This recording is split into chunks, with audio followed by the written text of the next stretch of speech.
आज हम history first year की हिस्ट्री से फर्स्ट सेम में से हम लोग सेकंड यूनिट के ऊपर लेक्चर देंगे इंशाल्लाह। सेकंड यूनिट जो है वादी सिंह की तहज़ीब है। तो वादी सिंह की तहज़ीब कितनी क़दीम है, कितनी पुरानी है, और उस दौर में जो मिस्र और मेसोपोटामिया में ये तहज़ीब थी, तो उस दौर में क्या कहा जाता है कि उस दौर की जदीद तहज़ीब थी, और ये लोकेशन क्या था, और ये लोग जो तहज़ीब की जो क्या खुसूसियात थी, और इनके जो तामीरात थे, इनका जो निज़ाम था, सोसाइटी का निज़ाम था, समाजी निज़ाम था, उसके बारे में इंशाल्लाह ये आपके फर्स्ट ईयर के फर्स्ट सेम में सेकंड यूनिट है वादी सिंह की तहज़ीब। तो उसी पर वादी सिंह की तहज़ीब की खुसूसियात क्या थी, उसको जदीद तहज़ीब क्यों कहा जाता है, और उसे जदीद तहज़ीब से जोड़कर क्यों देखा जाता है, तो उसी बारे में आज हम इंशाल्लाह एक लेक्चर लेंगे। तो इसके लिए आप लोग रेडी रहिए। Degree college Zaheerabad, department of history, semester first और यूनिट जो है सेकेंड। टॉपिक जो है आज का उन्वान वादी सिंह की तहज़ीब। सिंह की तहज़ीब और सेकंड सब यूनिट इन मतलब है महल वाक़ यानी कि लोकेशन कि ये वादी सिंह का लोकेशन क्या है, उसका जगह कौन सा है, उसके बारे में। और इसके बाद तहज़ीब सिंह की अहम खुसूसियात यानी कि तहज़ीब सिंह जो है उसकी अहम खुसूसियात क्या है, उसके ऊपर एक लेक्चर होगा। आगे जो है वादी सिंह की तहज़ीब की खुसूसियात के बाद जो है शहरी मनसूबाबंदी, क्या उन्होंने किस तरह से अपने शहरों को बसाया था, उसके बारे में इंशाल्लाह ये बार इस उन्वान में बात होगी। दूसरा जो है इनका जो ड्रेनेज का निज़ाम था यानी कि गंदे पानी की निकासी के बारे में ये इस पर बात होगी। और उसके बाद उनका जो बड़ा गज़ल खाना है, ये बड़ा गज़ल खाना जो है बहुत ही इम्पोर्टेंट है और अक्सर जो है एग्ज़ाम में पूछा जाता है। और इनके ग़िज़ा और पेशे, ग़िज़ा क्या थे, इनके पेशे क्या थे, इसके ऊपर बात करेंगे इंशाल्लाह। इन 4-5 उन्वानात पर आज वादी सिंह की तहज़ीब के ताल्लुक़ से हम बात करेंगे। आज जो है वादी सिंह की तहज़ीब जो सेकंड यूनिट है फर्स्ट सेम में इम्पोर्टेंट यूनिट है, इसके बारे में ही हम बात करेंगे। Indo valley civilization, English pronunciation है तो इंग्लिश नाम होता है इंडोस वैली सिविलाइजेशन। तो वादी सिंध की तहज़ीब जो है हिंदुस्तान की क़दीम तरीन तहज़ीब है। ये जो हिंदुस्तान की सबसे क़दीम तरीन तहज़ीब जो है वादी सिंध की तहज़ीब को कहा जाता है, जो 4 था 5,000 साल क़दीम है। 4 था 5,000 साल क़दीम हम पीछे चले जाएंगे तो हमें कौन सी तहज़ीब मिलती है, वादी सिंध की तहज़ीब। तो वादी सिंध की तहज़ीब जो है और जिसे मिस्र और मेसोपोटामिया की क़दीम तहज़ीब के हम असर समझा जाता है, यानी कि जिस तरह से एशियाई मामले मिस्र में और आपके मेसोपोटामिया में जो मौजूदा इराक़ है, उस इराक़ में वो 4 से 5,000 क़दीम साल जो पुरानी तहज़ीब थी उसी तहज़ीब से जोड़कर देखा जाता है, उसी से उसके हम असर कहा जाता है वादी सिंध तहज़ीब को। क्योंकि मिस्र की जो तहज़ीब थी बहुत ही जदीद तारीख़ याफ़्ता तहज़ीब थी, मेसोपोटामिया की जो तहज़ीब थी वो मज़ीद तरक्की याफ़्ता तहज़ीब थी। इस वजह से 4,000 5,000 पीछे चले जाते हैं तो वादी सिंध की तहज़ीब भी इसके हम असर थी, यानी कि मिस्र की और मेसोपोटामिया की तहज़ीब के हम असर तहज़ीब कहा जाता है। लेकिन बदकिस्मती जो है वादी सिंध की तहज़ीब का कोई रिकॉर्ड नहीं मिलता। ये बदकिस्मती से क्या है, हमारे पास हिंदुस्तानी तारीख़ में वादी सिंध की तहज़ीब का कोई रिकॉर्ड नहीं मिलता। अगर रिकॉर्ड मिलता तो ये तहज़ीब जो है मुसद्दक़ा हो जाती थी। तो जाहिर सी बात है सिर्फ इनके जो ज़ुरूफ़ थे, इनके जो खुदवाई के दौरान जो आशिया मिली है उसी की बुनियाद पर यह कहा जाता है कि वादी सिंध की तहज़ीब जो है मिस्र शहर और मेसोपोटामिया शहर के बराबर हम असर तहज़ीब थी। तो इसका कोई रिकॉर्ड नहीं है। लेकिन बरतानवी हिंद के सर्जन मार्शल डॉक्टर जनरल आसार क़दीमा की निगरानी में मौजूदा पाकिस्तान का इलाका और सिंध में 1921 से 1927 के दौरान कई खुदवाइयाँ में एक अजीम तहज़ीब की बकाया दरियाफ्त हुई है। यानी कि एक क्या बोलते हैं, बरतानवी हिंद का एक सर्जन मार्शल है जिसका नाम था डायरेक्टर जनरल, उन्होंने आसार क़दीमा के ज़रिए, आसार क़दीमा एक डिपार्टमेंट होता है, आसार क़दीमा एक शोबा होता है, उस शोबे के तहत जो है मौजूदा पाकिस्तान, क्योंकि अब हम 4-5 हज़ार पीछे चले जाएंगे या जान दे उतने नहीं, 1948 से पहले भी अगर चले जाते हैं तो जाहिर सी बात है पाकिस्तान भी सिंध का ही हिस्सा था। पाकिस्तान और हिंदुस्तान सिंध के ही इलाके कहलाते تھے. تو سرجن مارشل جو ہے اپنے آثار قدیمہ کے نگرانی میں, یعنی کہ جتنے آثار قدیمہ انہوں نے آثار قدیمہ کا شعبہ قائم کیا تھا, تو اس شعبے کی نگرانی میں انہوں نے پاکستان کا علاقہ اور سندھ کا علاقہ, کیونکہ پاکستان اور ہندوستان کے درمیان ایک دریا بہتی ہے, وہ سندھ دریا کہلاتی ہے. تو سندھ دریا جو ہے, سندھ دریا کے علاقے کو سندھ کا علاقہ کہا جاتا ہے. تو سرجن مارشل نے پاکستان کا علاقہ اور سندھ کے علاقے میں جب وہ 1921 سے 1927 تک کھدوائیاں شروع کی, تو کھدوائیوں کے دوران ایک عظیم تہذیب دریافت ہوئی ہے, یعنی کہ ایک ترقی یافتہ تہذیب دریافت ہوئی ہے, جنہیں منجودھارو تہذیب کا کہا جاتا ہے. موہنجودارو تہذیب یعنی کہ پاکستان اور سندھ کے علاقے میں جو تہذیب کو کھدوائیوں کے دوران دریافت کی گئی ہے, اس تہذیب کو موہنجودارو تہذیب کا نام دیا گیا. موہنجودارو شہر تھا ہے جو پاکستانی علاقے میں آتا ہے, سندھ کے علاقے میں آتا ہے, تو اسی شہر کے نام سے اس تہذیب کو جوڑ دیا گیا ہے, اس شہر کے نام سے اس تہذیب کو جانا جاتا ہے. تو جو کھدوائیاں جو 1921 سے 1927 کے درمیان ہوئی ہے, تو اس کھدوائیوں میں جو دریافتیں ہوئی ہیں, جو ایک تہذیب جو اشیاء ہمیں ملی ہے, جو ظروف ہمیں ملے ہیں, اور اس کو دیکھتے ہوئے موہنجودارو تہذیب کہا گیا اسے, کیونکہ یہ موہنجودارو کے علاقے میں, موہنجودارو ایک علاقہ ہے, موہنجودارو ایک شہر تھا, تو موہنجودارو تہذیب کہا جاتا ہے. سرجن مارشل نے آثار قدیمہ کے محکمہ قائم کیا تھا. میں بتایا نا کہ سرجن مارشل جو تھے وہ آثار قدیمہ کا محکمہ قائم کیے تھے. آثار قدیمہ کا محکمہ کسے کہا جاتا ہے کہ پرانی کھدوائیوں کا, پرانی جگہ کھدائی کرنا, اور پرانی عمارتوں کی دیکھ بھال کرنا, اور پرانی عمارتوں کی نگہداشت کرنا, آہت پاشی کرنا, یہ ساری ذمہ داری, یعنی کہ جو اثاثہ ہے اس دور زمانے قدیم سے لے کر آپ کا مغل دور ہوں دے, یا پھر آصف جاہی دور ہوں دے, یا پھر ان کے درمیان جتنے بھی حکمران گزرے ہیں, ان حکمرانوں نے جو بھی تعمیرات کی ہے, جس طرح سے بھی وہ نظام نظم چلائے تھے, اور جس طرح سے بھی وہ ہتھیار استعمال کرتے تھے, اس کی معلومات اکٹھا کرنا, کھدوائیوں کے ذریعے اشیاء کو جمع کرنا, اور اس تہذیب کے تعلق سے معلومات فراہم کرنا, یہ آثار قدیمہ کا ذمہ داری ہوتی ہے. آثار قدیمہ ایک محکمہ ہے, ایک پیشہ ہے, ایک ڈپارٹمنٹ ہے. اس محکمے کے تحت 1922 میں ایسی اہم کھدوائیاں کی گئی, یعنی کہ آثار قدیمہ سرجن مارشل نے قائم کیا تھا.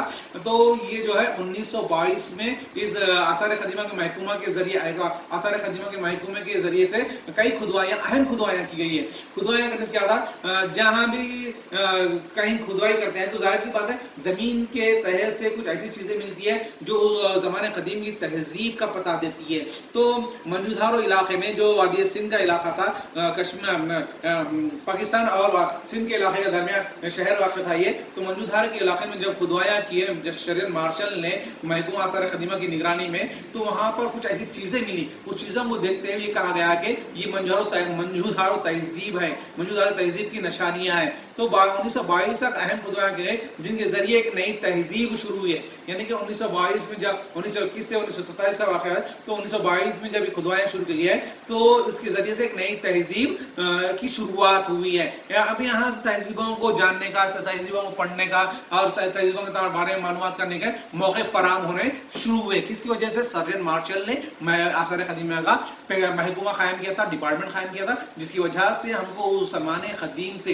یعنی کہ 4000-5000 پرانے قدیم سے بھی ہم اس تہذیب کے بارے میں معلومات فراہم ہونی شروع ہوئی ہے. سرجن مارشل کے بعد 1927 میں 1927 سے 1931 کے تک جو ہے جے ایچ میکی بول کے ایک آثار قدیمہ کے ذمہ دار تھے.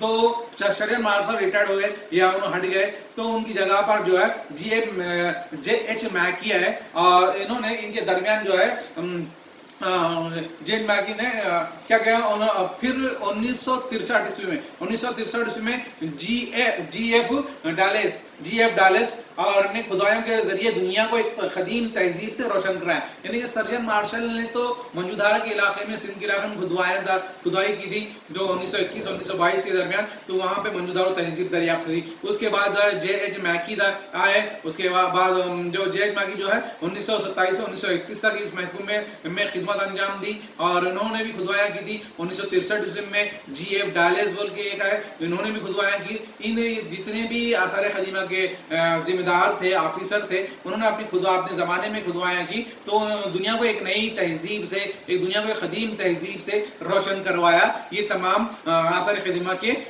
ऑफिसर्स ने या फिर कहिए जिम्मेदारों ने। ये आसार खदीमा के जरिए, खुदवाइयों के जरिए हम लोगों को तारीख पढ़ने में मदद मिलती है। मैं बताया था कि माखज़ भी जो है, माखज़ जो है अदबी माखज़ होते हैं, आसार खदीमा के माखज़ होते हैं, सिक्के माखज़ होते हैं, कुतबात माखज़ होते हैं। उसी तरह से हमको किसी भी इलाके की तहजीब तारीख को समझने के लिए, पढ़ने के लिए आसार खदीमा का सहारा बहुत अहम होता है। तो ये जितने भी आसार खदीमा के ऑफिसर उसके नाम लिया हूँ, जितने भी आसार खदीमा के जिम्मेदारों का नाम लिया हो, उन्होंने अपने अपने दौर में खुदवाइयाँ की और सारे समाज को, सारे हिंदुस्तान को, सारी दुनिया को एक खदीम तहजीब से रोशन करवाया। मंजूदारों में खुदवाइयों के दौरान ही 1921 से 1934 के दरमियान MS वार्ड्स ने हड़प्पा के मुकाम पर मंजूदारों से मुशाहबत रखने वाली तहजीब दरियाफ्त किया।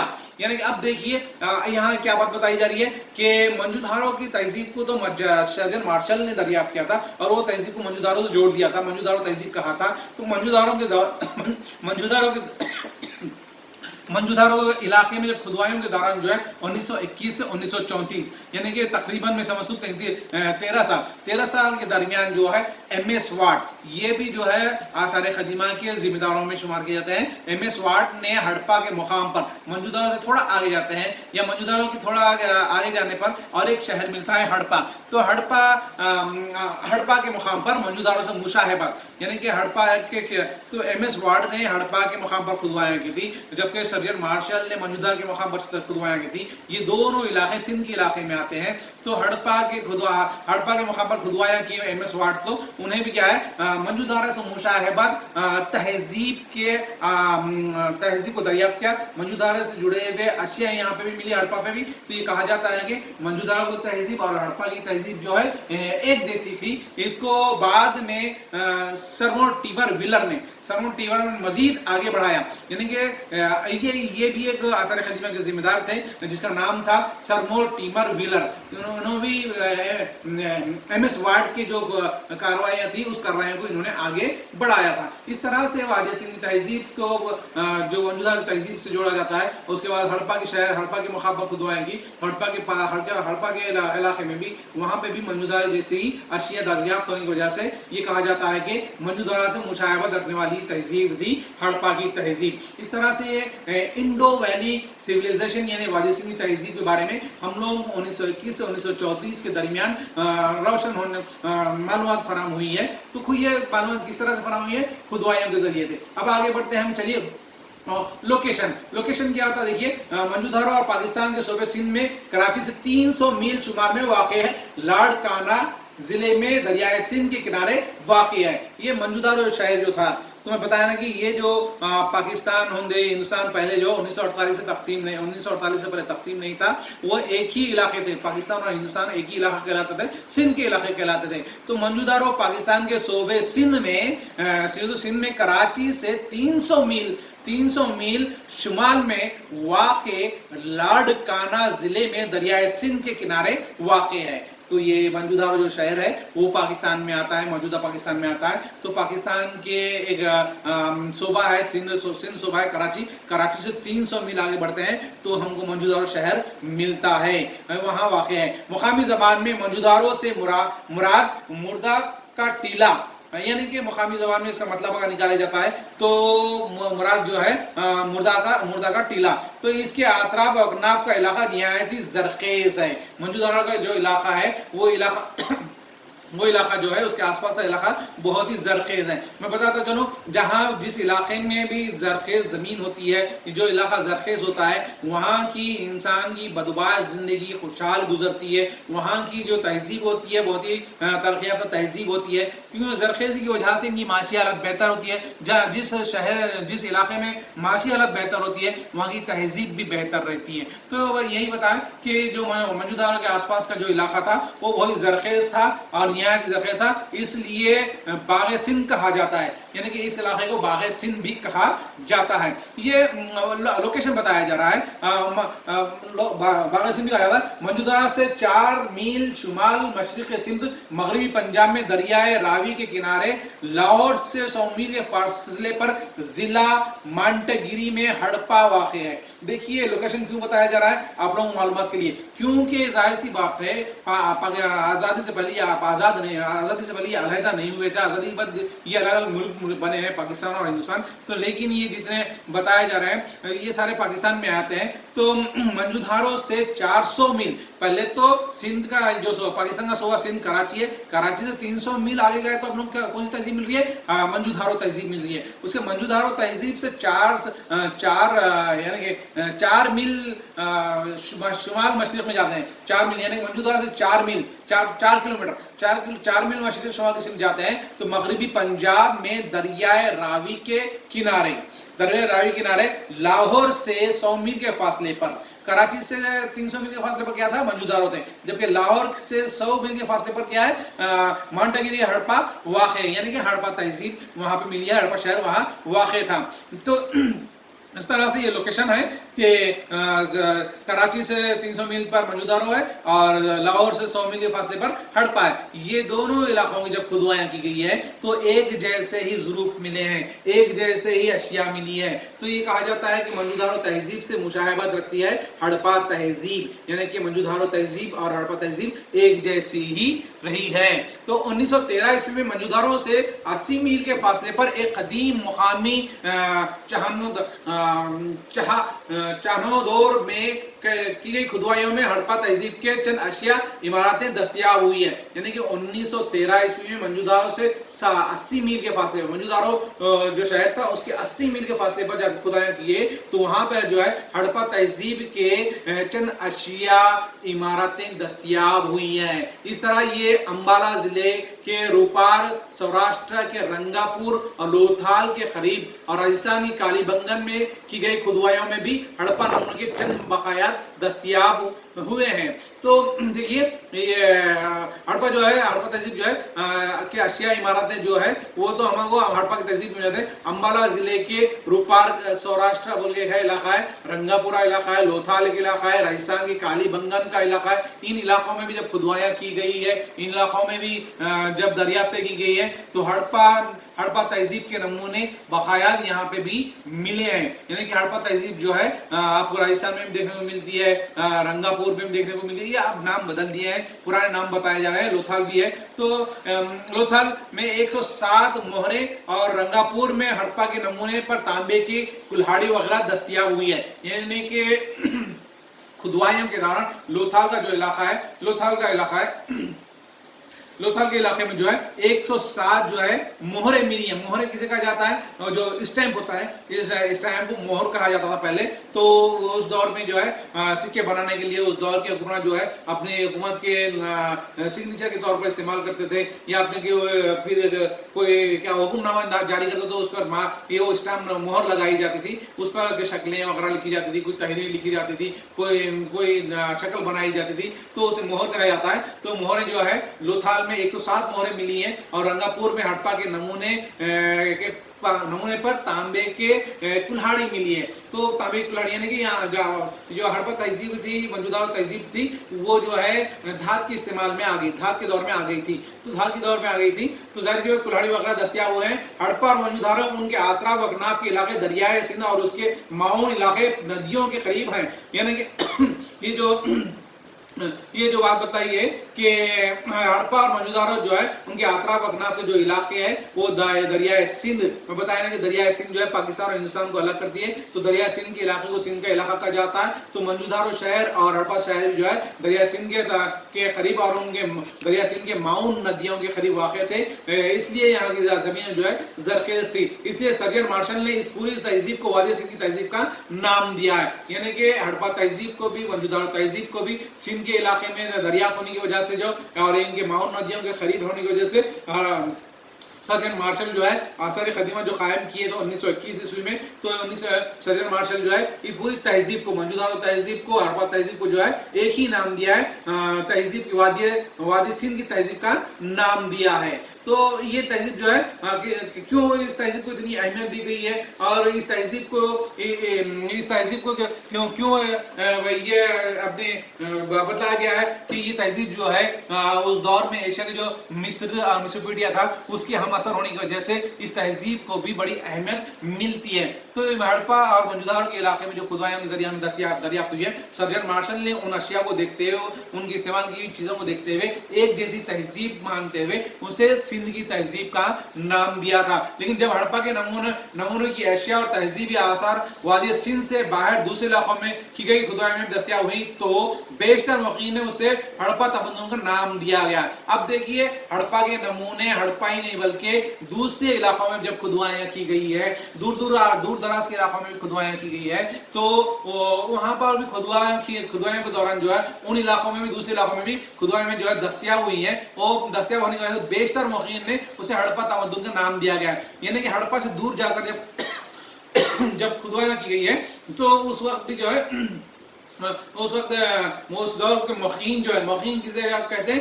तहक़ीक़ करने वाले को, उस दौर के तहक़ीक़ करने वाले उन चीज़ों को देखते हुए हड़प्पा तमद्दुन का नाम दिया। यानी कि तमद्दुन भी कहते हैं तहजीब को ही, तो हड़प्पा तमद्दुन का नाम दिया है। चूंकि वादी सिंह की तहजीब के उन्वान से दूसरे इलाकों के तमद्दुन का अहाता नहीं होता।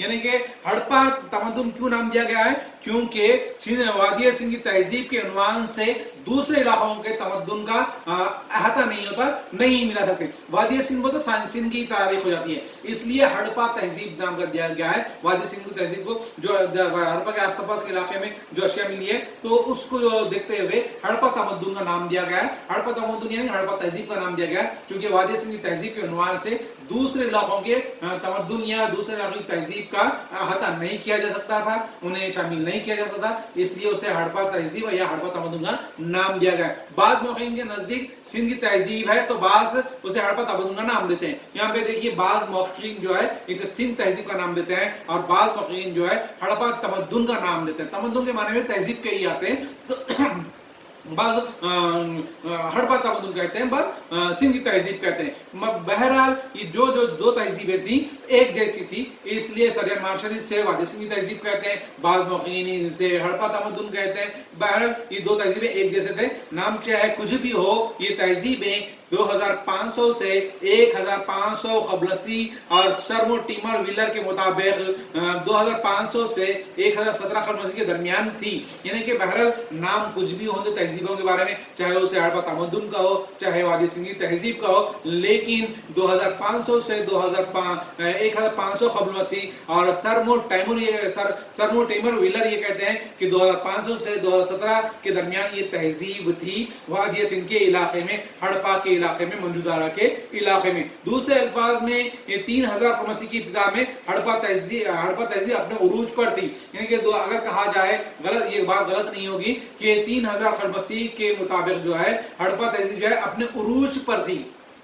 अब यहाँ देखिए वादी सिंह तहजीब है, हड़प्पा तहजीब है, दोनों एक जैसी तहजीब है, तो हड़प्पा तहजीब उरूज पर थी। इस तहजीब की तारीख के तायुन के लिए Tata institute of fundamental research Mumbai radio carbon या कार्बन 14 तजुर्बे किए गए हैं। यानी कि इस तहजीब के ताल्लुक से, उस तहजीब को तायुन करने के ताल्लुक से जो है Tata institute of fundamental research Mumbai radio carbon या फिर कार्बन 14 के तजुर्बे किए गए हैं। ये तजुर्बे के बुनियाद पर इसे वादी सिंध की तहजीब या हड़प्पा तहजीब का नाम दिया गया है। तो शर्मो टीमर विलर के मुताबिक वादी सिंह की तहजीब जो है हैरान कुन हद तक 1000 मील तक फैली हुई थी। शर्मो टीमर जो है ये आसार कदीम का ऑफिसर था, शर्मो टीमर विलर उसका पूरा नाम है। तो वादी सिंह की तहजीब जो है हैरान कुन हद तक जो है 1000 मील तक ये तहजीब फैली हुई थी, इसलिए हड़प्पा शहर भी उसमें आ जाता है। तो हड़प्पा तमद्दुन या हड़प्पा वादी सिंह तहजीब कही है। तो चुनाचे तहजीब बहरे अरब के साहिल करीब कराची से 300 मील मगरिब में शिगागन डोर से लेकर दूसरे तरफ मशरिक में शुमाल की पहाड़ियों के दरमियान रोपर तक फैली हुई थी। यानी कि चुनाचे ये बताया जा रहा है ये तहजीब जो है बहरे अरब के साहिल के करीब कराची से लेकर, बहरे अरब के कराची से लेकर 300 मील मगरिब में शिगागन डोर से लेकर दूसरे دوسری طرف مشرق میں شمال کی پہاڑیوں کے دمن روبر تک پھیلی ہوئی تھی، یعنی کہ 1000 میل سے بھی زیادہ یہ تہذیب پھیلی ہوئی تھی، بلکہ سوراشٹر سے لے کر دوسری طرف مشرق میں خلیجی کمبھات کے سرے پر اور نرمدا اور کم کے دہانے تک یہ تہذیب پھیلی تھی، یعنی کہ وادی سندھ کے بہت سارے علاقے پر یہ تہذیب پھیلی ہوئی تھی۔ اس طرح سے یہ تہذیب جو ہے جدید تہذیب سے جوڑ کر دیکھا جاتا ہے۔ تو آگے چلیے، اب اس کے بعد ہم آگے بڑھیں تھے تو تہذیب کی خصوصیات کیا تھی؟ وادی سندھ کی تہذیب کی خصوصیات، وادی سندھ کی تہذیب جو ہے بنیادی طور پر ایک منظم اور ترقی یافتہ شہری تہذیب تھی، یعنی کہ وادی سندھ کی تہذیب کی خصوصیات کیا تھی؟ ایک منظم ترقی یافتہ شہری تہذیب تھی، یعنی کہ یہ جو موجودارو شہر تھا، ہڑپا شہر تھا، تو یہاں کی تہذیب جو ہے شہری تہذیب تھی۔ ہڑپا اور موجودارو کے شہروں کو شہری منصوبہ بندی کے کچھ واضح اور ترقی یافتہ قواعد کے مطابق بنایا گیا تھا، یعنی کہ ہڑپا شہر اور موجودارو شہر جو ہے شہری منصوبہ بندی کے تحت، کچھ منصوبے کے تحت یہ شہر قائم کیے گئے تھے، یہ شہر بنائے گئے تھے اور واضح طور پر ترقی یافتہ شہر تھے۔ اس شہر میں جو ہے جو نظام بنایا گیا تھا بہت ہی بہترین تھا۔ ہڑپا تہذیب کی خاص خصوصیت یہ ہے کہ ہڑپا شہر آبادی پر مشتمل تھا۔ ہڑپا شہر کی اہم خصوصیات کیا تھی؟ ہڑپا شہر جو تھا وہ آبادی پر مشتمل تھا۔ شہروں کا آباد ہونا ہی اسی وقت ممکن ہے جب زراعت اور کھیتی باڑی حاصل ہو، یعنی کہ شہروں کی ترقی اسی وقت ممکن ہے جب کیا بولتے ہیں زراعت کو ترقی دی جائے اور کھیتی باڑی کو ترقی دی جائے۔ موجودارو، ہڑپا، لوتھل اور دوسرے شہر تاریخ ہند میں شہری آبادی کی شروعات ہیں، یعنی کہ موجودارو اور ہڑپا، لوتھل بھی جو ہے ایک شہر تھا، تو یہ شہر بھی دوسرے شہر تاریخ ہند میں شہری آبادی کی شروعات ہیں، یہاں سے شہروں کی آبادی شروع ہوئی ہے۔ موجودارو ہوندے یا پھر ہڑپا ہوندے یا لوتھل ہوندے، یہ شہر سے یہاں پہ آبادی تھی، شہری آبادی تھی۔ ہڑپا اور موجودارو میں بڑی سڑکیں شمال سے جنوب اور مشرق سے مغرب کی طرف پھیلی تھی۔ موجودارو شہر میں اور ہڑپا شہر میں جو ہے بڑی کشادہ سڑکیں بنائی گئی تھی جو شمال سے لے کے جنوب تک اور مشرق سے لے کے مغرب تک پھیلی ہوئی تھی۔ تو یہ شہر جو ہے بہت ہی پلاننگ کے ساتھ بنایا گیا تھا، جدید ٹیکنالوجی استعمال کی گئی تھی اس دور کی، اور جو نظام انہوں نے بنایا تھا اس شہروں کا، تو کیونکہ وہاں پہ آبادی تھی، شہری آبادی تھی، اس لیے شہری تہذیب کہا جاتا ہے۔ اور سڑکیں کافی لمبی ہوتی تھی اور کبھی کبھی مسلسل آدھا میل تک ایک ہی سندھ میں بنائی جاتی تھی، یعنی کافی لمبی ہوتی تھی اور کبھی کبھی تو آدھا میل تک بھی سیدھی رہتی تھی۔ سڑکوں پر کسی بھی عمارت کو آگے بڑھ کر تعمیر کرنے کی اجازت نہیں تھی، یعنی کہ ابھی بھی ہمارے لوگ جو لے آؤٹ پلاٹس رہتے ہیں، سڑکیں بنائی جاتی ہیں تو سڑکوں سے آگے ہٹ کر بلڈنگ بنانے کی اجازت نہیں دی جاتی تھی۔ اس دور میں بھی ہڑپا تہذیب میں بھی اور آپ کا موجودارو تمدن میں بھی جو سڑکیں تعمیر کی جاتی تھی، سڑکوں کے آگے آ کر عمارت تعمیر کرنے کی اجازت نہیں دی جاتی تھی، اور سڑکیں اور گلیاں بناتے وقت خاص طور پر ہوا کے رخ کا خیال رکھا جاتا تھا، یعنی کہ اس شہر میں جو سڑکیں بنائی گئی تھی، گلیاں جو بنائی گئی تھی، تو اس وقت جو ہے ہوا کے یعنی کہ وینٹیلیشن کا خاص خیال رکھا گیا تھا، ہوا کا خاص خیال رکھا گیا تھا، کیونکہ جب ہوا چلتی تو کچرا ایک طرف ہو جائے، اس طرح سے شہر کی منصوبہ بندی کی گئی تھی اور اس طرح سے ان سڑکیں تعمیر کی گئی تھی، اس طرح سے اس شہر کی گلیاں بنائی گئی تھی، اور جب تو ہوا چلے تو سڑکیں کیسے خود بخود صاف ہو جاتی تھی، یعنی کہ جو سڑکیں بنائی گئی تھی، جو گلیاں بنائی گئی تھی، ایک پلاننگ کے ساتھ بنائی گئی تھی، ایک منصوبہ بندی کے ساتھ بنائی گئی تھی۔ جب ہوا کا خاص خیال رکھا گیا تھا، جب ہوا چلتی تو وہ سڑکیں اور وہ گلیاں جو خود بخود صاف ہو جاتی تھی۔ اس طرح سے اس موجودارو شہر کا اور ہڑپا شہر کا پلان بنایا گیا تھا، تو خود بخود سڑکیں صاف ہو جاتی ہیں ہوا چلنے کی وجہ سے۔ اس شہری منصوبہ بندی کو دیکھ کر یہ اندازہ لگایا جاتا ہے کہ غالباً شہری انتظامی دیکھ بھال کے لیے اس زمانے میں بھی میونسپل کارپوریشن موجود ہوگا، یعنی کہ ان کی جو شہری منصوبہ دیکھ کر یہ اندازہ لگایا جا سکتا ہے کہ اس وقت بھی شہری ترقی کے لیے، شہری انتظام کے لیے، شہری نظم کے لیے اس زمانے میں بھی جو ہے میونسپل کارپوریشن رہا ہوگا۔ جیسا کوئی ادارہ موجودہ تھا، وادی سندھ کی عمارتوں کو دیکھ کر اندازہ ہوتا ہے کہ ان کا فن تعمیر نیا اور سیدھا سادہ کارآمد مسرت بخش تھا، یعنی کہ وادی سندھ کے عمارتوں کے تعمیر کو دیکھ کر یہ اندازہ لگایا جاتا ہے کہ یہ جو ہے اندازہ لگایا جاتا ہے یہ इनका जो है फन तामीर बिल्कुल नया था। क्योंकि नया इसलिए कहा जाता है, जब इमारतें तामीर की जाती है खासकर रोशनी का ख्याल रखा जाता था, और खासकर हवा का ख्याल रखा जाता था, और खासकर मुहैया की निकासी का ख्याल रखा जाता था, सड़कों का ख्याल रखा जाता था, ड्रेनेज के निज़ाम का ख्याल रखा जाता था। तो इनके शहरों को, इनकी कॉलोनियों को देखकर ये लगा जाता है एकदम नया तर्ज तामीर था। तामीर जो है नया और सीधा साधा कारामत सहूलत बख्श था, यानी कि सहूलत बख्श था ये शहर, एकदम यूं कहिए मौजूदा दौर के शहरों की तरह उस दौर में ये शहर बसाए गए थे। मंजूदारो शहर, हड़बा शहर, लोथर शहर। मौजूदा दौर में शहर में जो तमाम सहूलतें होती हैं उसी वही सहूलतें उस दौर में भी थी। 4000 5000 पहले जो तहजीब थी वो मौजूदा दौर से जोड़ती हुई नजर आती है हम लोगों को। तो ये जो ये इमारतें बनाई जाती थी वो इमारतों के जरिए जो है अंदाजा किया जा सकता है कि ये जो फन तामीर को नई टेक्नोलॉजी इस्तेमाल करते थे, फन तामीर के लिए नई टेक्नोलॉजी इस्तेमाल करते थे, और इतना कामयाब मंसूबा बनाते थे, इतने कामयाब मंसूबा प्लान बनाते थे कि सड़कों पर कचरा ना जमा हो, हवा के जरिए खुद ब खुद साफ हो जाए, और इमारतें ऐसी तामीर की जाती है कि वो सड़क के ऊपर ना आए बल्कि सड़क के अंदर ही हिस्से में ही रहे, और उनका पानी का निज़ाम, उनका हवा का निज़ाम और उनकी रोशनी का निज़ाम का खास ख्याल रखा जाता था। क्योंकि अब आप लोग देखेंगे पुराने शहरों में, गांव में होते पुराने शहरों में दो घरों के दरमियान गली छोड़ दी जाती है। क्यों छोड़ दी जाती है? हवा के लिए, रोशनी के लिए। तो आज के मौजूदा दौर में अगर शहर में घर बना रहे हैं तो घर में प्लानिंग दे रहे हैं, घर में प्लान म्युनिसिपल कॉर्पोरेशन से परमिशन लेने के लिए जब प्लान बनाया जाता है तो उस प्लान में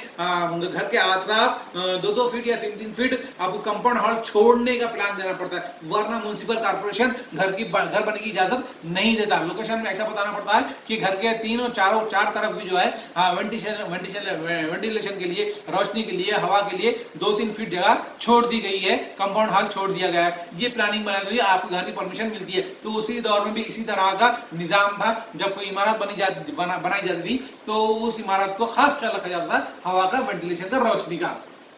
तो ये जो है खुदवाइयों के बाद किसी भी शहर में एक भी इमारत पत्थर की बनी हुई नहीं थी। खुदवाइयों के दौरान जब ये बनाई गई तो एक भी इमारत पत्थर की नहीं थी, इसके बजाय पक्की ईंटें, मिट्टी और गच्ची से बनाई हुई थी। यानी कि जब हड़प्पा में खुदवाई की गई है या मंजूदारा में खुदवाई गई है तो जो इमारत की जो निशानियां मिली है उसमें कोई भी जो है पत्थर का इस्तेमाल नहीं हुआ है, बल्कि पक्की ईंट का इस्तेमाल हुआ है। ईंट का दौर शायद मैं समझता हूँ पक्की ईंट दरियाफ्त हुई है और मिट्टी दरियाफ्त हुई है, और गच्ची भी जो है आज जो सीमेंट कहा जाता है, सीमेंट की तरह की एक मिट्टी होती थी वो, उसको गच्ची कहा जाता है। तो जब ये इलाकों की खुदवाइयाँ की गई है तो इलाकों में जो इमारतों की निशानियाँ मिली है, पक्की ईंटें मिली है, गच्ची मिली है, मिट्टी के मिली है, और पत्थर नहीं मिले, पत्थर का इस्तेमाल नहीं था, तो ईंटों का इस्तेमाल था। इस तरह से यहाँ रहन सहन के मकान बिल्कुल अवामी इमारतें भी तैयार की जाती थी। रहन सहन के लिए भी इमारत तामीर की जाती थी, अवाम की सहूलत को मद्देनजर रखते हुए तामीरात की जाती थी।